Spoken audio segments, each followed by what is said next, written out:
अध्यापक लेवल 1 और लेवल 2 की पात्रता परीक्षा जो रीट है 2024-25 राज्य सरकार ने इसको जनवरी के दूसरे पखवाड़े में करने का निर्णय लिया है। इस बार कर रहे हैं, जो ऑप्शन हम देते थे 4 का अ ब स द ABCD, उसके अलावा एक 5वां दे रहे हैं ताकि किसी को कोई एलिगेशन नहीं। तो लीजिए, खुशखबरी तो आ गई, लेकिन क्या हम में से किसी ने भी जश्न मनाया?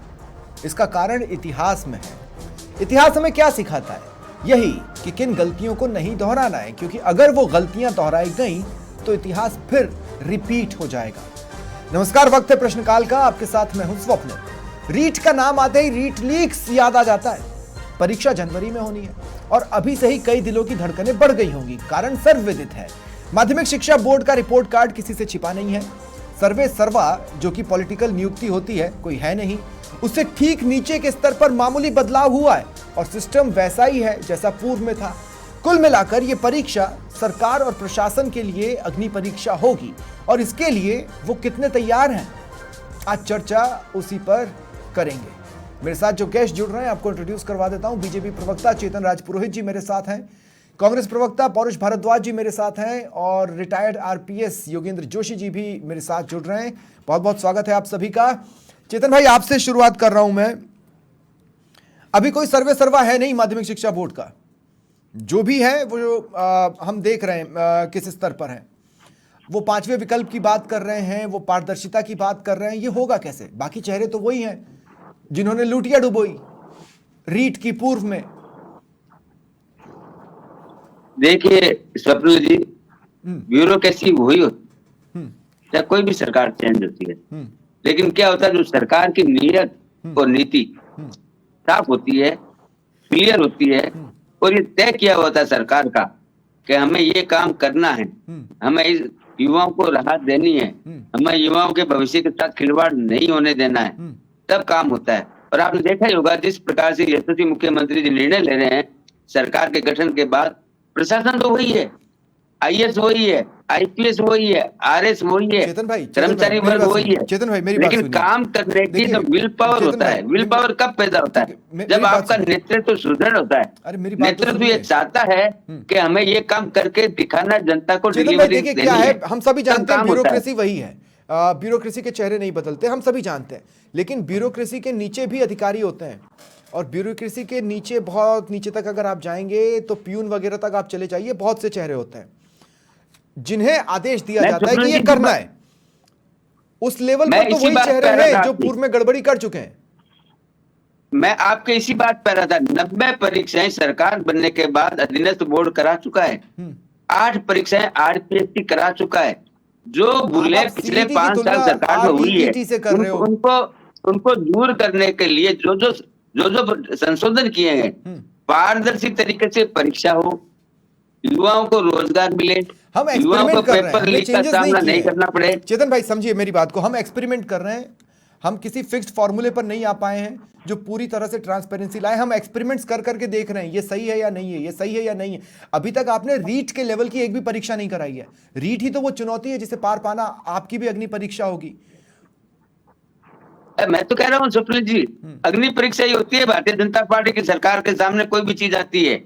ईआरसीपी भी अग्नि परीक्षा थी, यमुना जल समझौता भी अग्नि परीक्षा थी, लेकिन रीट भी अग्नि परीक्षा है। और हम लोग सफल क्यों होते हैं? मैंने यही तो आपको उदाहरण दिया। 90 परीक्षाएं अधीनस्थ बोर्ड ने कराई, एक पेपर लीक नहीं हुआ।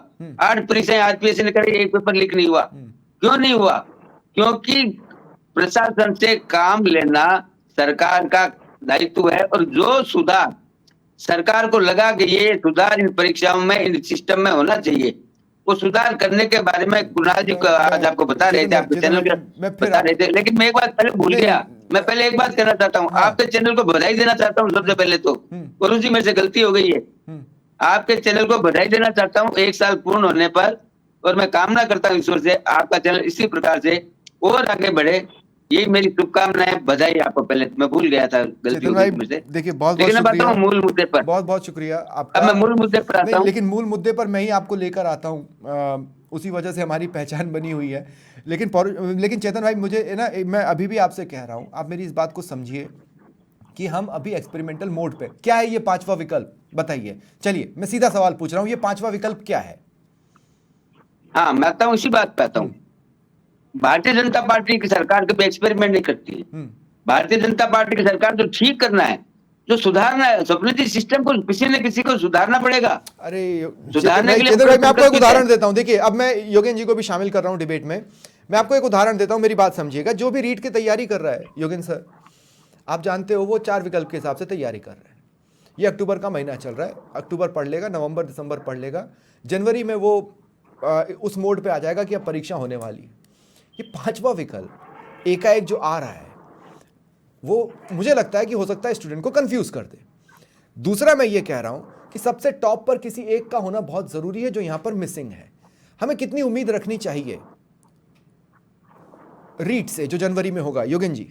देखिए स्वप्निल जी, जो मैंने न्यूज़ में या उनके भाषण में सुना है, उसके हिसाब से ये जो नया सिस्टम जारी किया है, ये परीक्षा देने वाले के समझ में नहीं आएगा जब तक कि ये उसके लिए स्पेशली क्लास नहीं लगाएंगे, स्पेशली पेपर में आउट नहीं करेंगे, स्पेशली पॉइंट टू पॉइंट नहीं बताएंगे। अब आप देखिए, इन्होंने बताएगा हमारे शीट में प्रैक्टिस पेपर्स कह रहे हैं आप? हाँ, मतलब प्रैक्टिस, जैसे हम पहले जब परीक्षा देते थे तो एक नमूने का पेपर आता था। ठीक है, हाँ। और उस नमूने के पेपर के हिसाब से ही फिर प्रश्न पत्र आते थे। तो हमें यह पता लगता था कि हमारे सेकेंडरी में, हायर सेकेंडरी में कौन सा पेपर आएगा और हमें आंसर कैसे देने। तो अब ये जब नई चीज इन्होंने जारी की है, तो इनको रीट परीक्षा कराने से पहले ये बताना पड़ेगा जो विद्यार्थी होंगे, जो परीक्षा देंगे, उनको के साथ OMR शीट में अब 4 की जगह 5 ऑप्शन होंगे, 5 गोले पहली बार। हाँ। फिर क्या है कि 4 विकल्प अगर भरेगा तो 5वां भी भरना पड़ेगा उसको। मतलब वो जो 4 सही भर देगा तो 5वें पे भी गोला करेगा, ताकि कोई उसको चेंज ना कर सके। ये है इनका मकसद। अच्छा। और ऐसा न करने पर नेगेटिव मार्किंग होगी, नंबर कम हो जाएंगे अगर उसने वो नहीं भरा। नहीं, नंबर जैसे काटने 4 से तो भरे, मना कर रहे हैं। नहीं साहब सुनो, 4 भरे तो 5वां भी भरिए। फिर आगे ये कहते हैं कि 10% से अधिक सवालों में जवाब में 5 विकल्प में से एक भी नहीं भरा तो अयोग्य घोषित कर दिए जाएंगे। 10% में 10% से अधिक सवालों में जवाब में 5 से 10% से अधिक सवालों में 5वां विकल्प नहीं भरा, मतलब 10% से अधिक में, तो आप अयोग्य घोषित कर दिए जाएंगे। 10 सवालों तक आंसर शीट का कोई विकल्प, अगर 10 सवालों तक आंसर शीट में कोई विकल्प नहीं भरा आपने, बिल्कुल भी 10 सवालों में, तो नेगेटिव मार्किंग हो जाएगी। और फिर आपको रोक रहा हूं योगी जी। मैंने सुना था वो बोल रहे थे कि नेगेटिव मार्किंग हम रखेंगे ही नहीं भाई, पर हम ये बता रहे हैं कि विकल्प नेगेटिव, जो देखिए मैं तो जो इन्होंने भाषण में दिया था, हाँ। कि ये जो कौन साहब हैं इसके, कृष्ण कुणाल जी, कृष्ण कुणाल जी, हाँ, इन्होंने जो है जो बाइट दी थी या जो इन्होंने नोट जारी किया है, मैं उसके आधार पे बोल रहा हूँ। अच्छा, ठीक है। क्योंकि मैंने कोई इनसे बात नहीं की है, लेकिन जो आधार इन्होंने बताए हैं, जो आए हैं कि साहब इतने % मार्किंग, इतने नंबर होंगे, इतने नंबरों में 5 भरे जाएंगे, अगर एक भी उसमें से 5वां नहीं भरा तो वो माइनस में जाएगा, नेगेटिव मार्किंग हो जाएगी। तो आप बताइए कि ये सारा का सारा ज्ञान जो उसको ये इसमें दे रहे हैं, क्या ये आंसर देने वाले लोगों को, ये तो अभ्यर्थी के लेवल पर बात हुई, को जानकारी हो जाएगी। ये अभ्यर्थी के लेवल पर बात हुई, सिस्टम के लेवल पर भी बात करके देखते हैं। सिस्टम के लेवल पे बताता हूं, ये सिस्टम जो है फूल प्रूफ नहीं है किसी भी सूरत में, ठीक है, ये नहीं है। इसके अंदर क्या होना चाहिए, परीक्षा ऑनलाइन होनी चाहिए, डिजिटल परीक्षा ऑनलाइन होनी चाहिए। असेसमेंट OMR शीट का ये क्या होना चाहिए, लैपटॉप के माध्यम से होना चाहिए। OMR शीट तो कहाँ रहे, अपने बोर्ड में, लेकिन नेट के माध्यम से, कंप्यूटर के माध्यम से दूसरे स्कूलों के टीचर से जचवाई जाए और मूल वहां रखी रहे और कॉपी भेजी जाए, कॉपी भेज करके वहां से मंगा करके मार्किंग जोड़ा जाए, आंसर शीट को स्कैन करके जांच करने के लिए भेजा जाए। ये तो सजेशंस हुए। हाँ। अगर ये नहीं करेंगे ना, जैसे जेमर का प्रयोग है, ये इनको करना पड़ेगा। अगर ये इस प्रकार की पॉसिबिलिटीज को नहीं कर पाएंगे तो इसके अंदर भी लीकेज होने की संभावना है। अब तक जो परीक्षाएं हुई है, अभी जो जैसे बता रहे थे, अभी तक जो ये चेतन भाई बता रहे थे, तो अभी तक वो इतनी बड़ी परीक्षाएं एक भी सीटी लेवल की परीक्षा थी या छोटी परीक्षाएं थी, लेकिन रीट हुई, नीट हुई, जीट हुई, ये इस प्रकार की भारी परीक्षाएं हैं। नीट हुआ तो वो तो फिसल गया मामला, नीट वो फिसल गया। हाँ, अब ये रीट फिर दोबारा आ गया। ठीक है। पहले का रीट 131 आदमी गिरफ्तार हुए थे, उनके चालान हो गए, जो उनके राम कृपाल मीणा और जो भी थे दुनिया भर के वो, और इसके अंदर जो जारोली है वो फ्री हो गए, और मतलब इसमें गपड़ सपड़ होता रहा, तो वो भी कोई क्लियर नहीं हुई है। हाँ, हो सकता है कि भेदिया अभी भी अंदर हो। नहीं होंगे क्यों नहीं, बिल्कुल। आप देखिए ना, अभी ऐसा ही परीक्षा में भी लगातार चलते आ रहे हैं। ठीक है। कल 5 फिर पकड़ लिए। इसी तरह से इस परीक्षा को अगर ये कर रहे हैं तो क्लियर होना चाहिए कि 5वां विकल्प क्यों रखा, हाँ। इसका फायदा क्या है, और समय मिले, अभ्यर्थी को समय मिले। 5वां विकल्प नहीं भरेगा तो उसके नंबर नेगेटिव हो जाएंगे। ठीक है। मतलब आप उसको बताओ तो नहीं, उसके पहले उसके नंबर काटने पर लग गए। ठीक है। तो इस प्रकार की चीज मेरे ख्याल से तो चल नहीं सकती, और फिर भी अगर इसको चलाना चाहेंगे तो इसके लिए उनको पहले एजुकेट करना पड़ेगा लोगों को। उसको उतना समय बचा नहीं है। मैं आ रहा हूं पौरुष भाई आपके पास, थोड़ा सा लेट हो गया, अमूमन मैं इससे जल्दी तीसरे गेस्ट को इन्वॉल्व कर लेता हूं, आज नहीं कर पाया। पौरुष भाई देखिए, मैं आपसे क्या कह रहा हूं कि जिस वक्त आप अपने कंधा थपथपा रहे थे ना, ये बोलकर कि हमारे ही समय के तो अधिकारी लगे हुए हैं और उन्हीं की वजह से सरकार का जितना तो भी चल रहा है। अब मैं कह रहा हूं यही बात तो डरा रही है कि आप ही के समय के तो लोग लगे हुए हैं ना। स्वप्निल भाई देखिए, जब हमारे सरकार के समय में इस तरह की कोई कार्रवाइयां होती थी या फिर कुछ पेपर लीक जैसी कोई समस्या आती थी, तब आप लोग हमें डिबेट में बुलाते थे, और मैं आपसे तभी भी इस बात को कहता था कि ये जो पेपर लीक की समस्या है ये राष्ट्रव्यापी समस्या है। इस पे हम लोगों को बजाय एक दूसरे के ऊपर आरोप लगाने के इसका समस्या का हल खोजना चाहिए। सिर्फ पेपर लीक की समस्या राजस्थान में तो थी नहीं, ये भी मेरे बड़े भाई राजपुरोहित जी बड़े बड़े दावे कर रहे थे कि साहब हमने ये परीक्षा करा ली, वो परीक्षा करा ली। नीट जैसी परीक्षा जो नौकरी नहीं देती, जो नौकरी देकर के जो ऐसे डॉक्टर बनाती है कि जो भविष्य में आपके या मेरे बच्चों का या किसी का भी जो है आम जनता का इलाज करेंगे, और उनके स्वास्थ्य के साथ नहीं, उनकी जान के साथ खिलवाड़ होने की संभावना है। आप तो वो परीक्षा कराने में विफल हो गए आप। और सबसे बड़ी बात कि आपकी खुद की सीबीआई और आपके पार्टनर की जो सरकार जो बिहार में, वहां की पुलिस ने पकड़ा, और आप तो उसके तथ्यों को साफ सुप्रीम कोर्ट में न कर रहे हैं, बोले ऐसा कुछ हुआ नहीं। तो आप जैसी गड़बड़ियां हम नहीं करते, हमारे में अगर लेकिन हम अगर पौरुष भाई हम रीट पर आए, रीट जिस सिस्टम से चलेगा वो आपकी और बीजेपी की देन है, वो कोई नया सिस्टम नहीं है। नहीं, देखिए स्वप्निल भाई, मैं इसी बात को कहना चाह रहा हूँ कि देखिए, ये कल तक ये आरोप लगाते थे कि साहब यहाँ पे मछली भी है, यहाँ पे बड़ी मछली भी है, यहाँ पे मगरमच्छ भी है। इनकी सरकार बने इतना टाइम हो गया, और ये अभी तक जो देखा जाए तो ये खाली मेकअप पॉलिटिक्स करने के लिए चुनिंदा लोगों को पकड़ के जो है लोगों के मीडिया के सामने या आम जनता के सामने पेश करके ये काम तो हमारे समय में हो।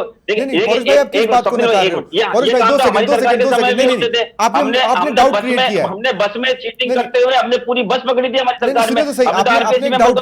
आपने एक डाउट क्रिएट किया। मुझे एक बात बताइए, ये जितने भी लीक्स हुए और ये जितनी भी चीजें हुई, आप सिंसियरली मुझे बताइए कि क्या कोई मगरमच्छ या कोई बड़ी मछली नहीं होगी? नहीं, निश्चित तौर पे स्वप्निल भाई, तो ये तो बीजेपी गलत कहां कह रही है? अगर कोई है तो भारतीय जनता पार्टी जब अगर कोई है क्या होता है पौरुष भाई? है ही। भारतीय जनता पार्टी को तो जब तक किसी बड़े मगरमच्छ को सामने नहीं लाती, तो भारतीय जनता पार्टी को तो मुंह खोलने का नैतिक अधिकार ही नहीं है। ये तो बात मगरमच्छों तक तो आप पहुंचने का रास्ता भी नहीं तलाश पाए थे पौरुष भाई। मंत्री किरोड़ीलाल मीणा जी एसओजी में जाकर के नाम देते हैं, बोले कि भैया ये बड़े बड़े मगरमच्छ हैं। ये सरकार कार्रवाई क्यों नहीं करती? हम तो खुद चाहते हैं ना कि भाई हम तो कम से कम, हम तो जो हमारे ऊपर झूठे आरोप लगते हैं उनसे मुक्त हो हम लोग झूठे आरोपों से तो मुक्त हम सकते हैं। सरकार को आर पार की जांच भी नहीं करवाती। अगर बड़ा मगरमच्छ है, ऐसा ही भर्ती कोई पकड़ ले, ऐसा ही भर्ती में ही आपके पास लगभग 3 साल का वक्त था उसे क्रैक करने का, कर पाए क्या आप? नहीं कर पाए ना। स्वप्निल भाई देखिए, हम लोग तो कर पाए, तो हमने तो पेपर लीक पे सबसे कड़ा कानून हमने बनाया ना, आज वही तो कानून काम कर रहा है कि आज ये लोग इनकी इन्वेस्टिगेशन एजेंसी काम कर रही है, उस कानून पे तो काम कर रही है ये। और फिर उसके बाद हमारे पास समय का बजट। दूसरी बात मैं आपसे एक बात और कहना चाहूंगा, ये इसके भारतीय जनता पार्टी के साथ हमें दिक्कत क्या होती है, इनका दोहरा चरित्र है। ये पहले हमारे बजट की आलोचना करते थे, फिर इन्होंने बजट उन्हीं अधिकारी से बनवाया। अब ये रीट की आलोचना करते थे, अब वही सारी जो पूरी जो टीम है, पूरी कम्युनिटी है, वो रीट का करवाएगी। इसीलिए तो मैं कह रहा हूं आपकी तारीफ वाली बात ही तो सबसे ज्यादा डरा रही है पौरुष भाई। थैंक यू, आप भूलकर उसी बात पर आए। मैं यही तो कह रहा हूं, यही तो डर का कारण है। आपने जिनको बिठाया वही लोग डर का कारण है, समझिए मेरी बात। स्वप्निल भाई, मैं इस बात को कह रहा हूं कि इनको बजाय, इनको पहली बात तो ये जो हम पे आरोप लगाते थे, अगर उन्हीं के मार्फत वापस अगर ये परीक्षाएं करवाते हैं तो हम पे लगाए हुए आरोपों के मामले में इनको माफी मांगनी चाहिए। ये नैतिक अधिकार खो चुके हैं कि भविष्य में हमारे ऊपर आरोप लगा पाए। देखिए, मैं एक बात और कहना चाहूंगा आपसे। मैं इस बात को कह रहा हूं कि एक व्यक्ति तो ऐसा है, आपके भी घर में कचरा पड़ा हुआ है, मेरे भी घर में कचरा पड़ा हुआ है, मैंने मेरे घर का कचरा निकाल के बाहर कर दिया, 4 पड़ोसी ऐसे कहेंगे, बोले कि साहब इनके घर में से इतना कचरा निकला गया। और एक व्यक्ति ऐसा है कि जो पड़ोसियों के सामने मेकअप पॉलिटिक्स करते हुए अपने कचरे को घर में रखे हुए वो बाहर नहीं निकाल रहा है इस डर से कि भाई बाहर में मेरा कचरा निकलेगा तो लोग कहेंगे कि इसके घर में से इतना कचरा निकला गया। तो कांग्रेस पार्टी जो है वो यथार्थ में विश्वास करती है, कांग्रेस पार्टी कचरा साफ करने में विश्वास करती है, चाहे हमारे घर का हो चाहे उनके घर का। अलग बात है कि आप कचरा साफ कर नहीं ढकने का काम करती है। ये अलग बात है कि आप कचरा साफ कर नहीं पाए। वो गाड़ी वाला आया, घर से कचरा निकाल के चक्कर में रह गए आप कि एक गाड़ी वाला आएगा और वो कचरा निकालेगा, लेकिन वो गाड़ी आई नहीं। पौरुष भाई, वो गाना है ना, गाड़ी वाला आया घर से कचरा निकाल, आप उस गाड़ी का इंतजार करते रह गए, किसी ने घर से कचरा निकाला नहीं, जबकि निकालना आपको था। आऊंगा पौरुष भाई, आऊंगा, अगर अपन पॉइंट टू पॉइंट बात करें, बिल्कुल मैं आऊंगा पौरुष भाई, 2 मिनट मैं आपको रोक रहा हूं। पौरुष भाई अब आपको रुकना होगा, अपने पूर्व आरपीएससी पौरुष भाई आपको रुकना होगा, तो उसको यूपीएससी नंबर बनाने की तैयारी कर ली। पौरुष भाई अब आपको रुकना होगा। मेरे साथ अब भरत बेनीवाल भी जुड़ रहे हैं, अध्यक्ष राष्ट्रीय रोजगार संघ के। भरत, स्वागत है समाचार प्लस पर। भरत, रीट की घोषणा हो और मुझे जश्न न दिखे, आप समझ रहे हैं, ये बड़ी प्रॉब्लमेटिक बात है। क्यों जश्न नहीं दिख रहा, किस बात का डर है या कि क्यों हिचक है, क्या है? जी देखिए, जो युवा है वो अब भर्तियां जैसे जो एक्साइटमेंट रहता है कि विज्ञप्ति जारी होगी, वो नई भर्तियां आएंगी, उनसे रिलेटेड जब भी न्यूज आती है तो वो एक तो वो जब धरातल पे आ जाती है तब जो है ज्यादा खुश होते हैं। दूसरा जो है उनमें पेपर लीक और जो भय जो घुस गया है युवाओं के मन में कि भाई पेपर जो है बिकेंगे। जैसे पूर्ववर्ती सरकार में इतना भयंकर मामला रहा, जो इतना टूट चुका है युवा कि वो खुद ये सोचने लग गया कि यार पैसे इकट्ठे करने चाहिए पेपर खरीदने के लिए, या फिर आने वाले टाइम में तैयारी करनी चाहिए, कोचिंगों में पैसा लगाएं या पेपरों को इस तरह से। तो जिस व्यक्ति के साथ जो हुआ है ना, वो व्यक्ति जानता है, इसमें कोई शक नहीं, इतिहास की वजह से अपन तो बैठ के जैसे यहाँ पे डिबेट जरूर कर सकते हैं, जैसे पार्टियां डिबेट कर लेती है सभी, तो लेकिन हम डिबेट में बोलना बहुत अच्छी बात होती है, लेकिन जिसके साथ जो खून के आंसू रो रहा है। सुनिए भरत, मेरी बात सुनिए। अभी थोड़ी देर पहले योगेंद्र जोशी जी ने हमें ये बताया कि इस पेपर्स में क्या क्या डिफिकल्टीज आने वाली है। जैसे 5वां विकल्प, ये 5वां विकल्प, इसकी तैयारी के लिए लोगों को वक्त नहीं मिल पाएगा। तो मैं आपसे ये पूछ रहा हूं कि क्या रीट को लेकर जो दावे किए जा रहे हैं वो आपको ऐसा लगता है कि फुल प्रूफ एग्जाम की ओर ले जाएंगे या फिर किस तरफ ले जाएंगे? अभ्यर्थी क्या सोचेगा, तैयार करने वाला क्या सोचेगा? जी देखिए, 5वां विकल्प तो हमने ही ऑप्शन के लिए पूर्व सरकार को भी बोला था, उस वक्त नहीं हो पाया, लेकिन अब शुरू हो रहा है काम। तो ये 5वां विकल्प तो अच्छी बात है ना कि भाई आपने मान लो खाली छोड़ दी हो मार्कशीट, फिर कल को वो जो चीजें आती है कि भाई अंदरूनी रूप से मान लो धांधली होती थी, जैसे मान लो एक मेंबर पकड़े गए आरपीएससी के, इस तरीके के लोग रोज पकड़ में आ रहे हैं। अच्छा। तो अब वो 5वां विकल्प इसलिए है कि उसमें अगर आपने भर दिया उसको 5वें विकल्प को कि इनमें से मेरे को आता ही नहीं है ऑप्शन, तो 5वां विकल्प उसके लिए है एक तरीके से। नहीं, लेकिन प्रैक्टिस का टाइम कैसे मिलेगा? जो 4 3 महीने बचे, पहले खाली छोड़ दिया करते थे, 3 महीने बचे हैं, प्रैक्टिस का टाइम कैसे मिलेगा? और इसी 5वें विकल्प में नेगेटिव मार्किंग होगी। इसने इस क्वेश्चन को अटेम्प्ट, बिल्कुल, अब ओमर सीट को फर्जी तरीके से कोई भर नहीं पाएगा। तो ये जो है मामला, एक तो ये है। दूसरा जो है ऑनलाइन एग्जाम्स कराने के लिए भी हम लोगों ने अभी प्रयास किए, जिनेस बोर्ड के चेयरमैन साहब हो चाहे आरपीएससी चेयरमैन साहब हो, सब लोगों तक हमने बात को पहुंचाया, सरकार तक भी बात पहुंचाया। तो अभी ऑनलाइन एग्जाम के भी आगे चांसेस चल रहे हैं। और जो रीट में जो है यही वजह से थोड़ा सा पेंडेंसी, हम जब भी मिलने गए तो उन्होंने कहा कि भाई हम जो नई भर्तियां कराना चाहते हैं, लेकिन पूर्व की जो भर्तियां जब तक नहीं निपटेगी, ठीक है, वो भर्तियां जो चली हुई थी पहले, उनकी अभी तक जो है कंप्लीट नहीं हो पाई है पेपर लीक की और इनकी वजह से। इसके बावजूद रीट अनाउंस हो गया, जारी नहीं हो पा रही, इसके बावजूद रीट अनाउंस हो गया है। अब मैं चेतन भाई एक बार फिर आपके पास आ रहा हूं। रीट तो सर क्या है, नहीं 2 मिनट, मैं भरत अब आपको रोक रहा हूं। एक पात्रता परीक्षा है रीट तो। मैं एक बार फिर चेतन भाई आपके पास आ रहा हूं। चेतन भाई, क्या ये पॉलिटिकल अनाउंसमेंट है? देखिए मैं पूछ रहा हूं क्यों, क्योंकि हम सभी जानते हैं आने वाले समय में उपचुनावों की घोषणा होनी है, ठीक है, कभी भी हो सकती है, होने को कल भी हो सकती है, होने को उसके 10 दिन बाद हो जाए। उस पीरियड में आप नहीं कर पाते क्योंकि आचार संहिता लग जाती, तो क्या सिर्फ इसीलिए अभी अनाउंसमेंट कर एक बस बनाने की कोशिश की गई है? स्वप्न जी, भारतीय जनता पार्टी की सरकार कभी चुनाव को देख करके घोषणा नहीं करती है। अच्छा। हम हमारे संकल्प पत्र पर चलते हैं, संकल्प पत्र में जो घोषणा है उस पर हम कमल करते हैं, पहली बात। दूसरी बात, हमारे मित्र योगेंद्र जी ने भी प्रश्न उठाया था 5वें प्रश्न पर, सही प्रश्न जैसे उठाया। हमारे मित्र ने क्लियर कर दिया कि 5वां प्रश्न इसलिए उसमें आंसर की में डाला है कि अगर किसी को चारों में से कोई नहीं, 5वां विकल्प वो पहले भी होता था, कोई इसमें दिक्कत नहीं है, पर लेकिन आंसर शीट का आंसर खाली नहीं रहेगा, इसके स्वप्न जी बहुत बड़े मायने हैं। तो नेगेटिव मार्किंग दूसरी बात बताता हूँ आपको, और दूसरी बात चेतन भाई, उसकी प्रैक्टिस के लिए कितना टाइम मिल रहा है? उसके लिए प्रैक्टिस का कितना टाइम मिल रहा है? सवाल तो ये भी है ना, प्रैक्टिस का टाइम मिलना चाहिए। जो व्यक्ति आंसर शीट में क्वेश्चन को खाली छोड़ेगा, किसी को भी टिक नहीं करेगा, क्यों नहीं करेगा? जब 4 के अंदर ये 5वां विकल्प उसके पास अवेलेबल है, नन ऑफ दी अबव। आपने स्वप्न जी परीक्षा दी है, मैंने भी दी है। दूसरी बात बताता हूँ, हमारे मित्र योगेश जी कर रहे थे ट्रेनिंग, सिलेबस भी आता है, मॉडल क्वेश्चन पेपर भी आता है, नहीं मॉडल हर क्वेश्चन चीज पेपर आती के है लिए टाइम मिलना परीक्षा होने चाहिए से ना। पहले। मॉडल क्वेश्चन उसमें पेपर अभी मैं तो भरे पड़े जाता हैं। हूँ, आप सडनली जब पैटर्न बदलेंगे परीक्षा का तो आपको betterment मॉडल के क्वेश्चन लिए- पेपर रीडिजाइन करना होगा। अभी तो नहीं है ना मॉडल क्वेश्चन पेपर। स्वप्न जी मैं आता हूँ, स्वप्न जी मैं आता हूँ, जिस दिन फार्म निकलेगा, स्वप्न जी जिस दिन फार्म निकलेगा, फार्म के साथ अटैचमेंट में सब चीज आती है, पहली बात बहुत समय मिलता है। दूसरी बात बताना चाहता हूँ, नहीं लेकिन चेतन भाई, कांग्रेस चेतन भाई सुनिए, आपने भरत की बात थे। सुनी, भरत ने जब आपके 5th ऑप्शन का बचाव किया तो आपने उसको मान लिया, लेकिन अभी अगर मान लीजिए भरत ही ये बोले कि उस 5वें विकल्प और बाकी चीजों की तैयारी के लिए अभ्यर्थी को कम समय मिल रहा है, तो वो कहां गलत होगा? भरत, क्या मैं गलत कह रहा हूं? मॉडल क्वेश्चन पेपर अब तक आ जाना चाहिए अगर आपकी प्लानिंग है जनवरी में होने की। अच्छा, भरत तक मेरी आवाज नहीं जा रही है।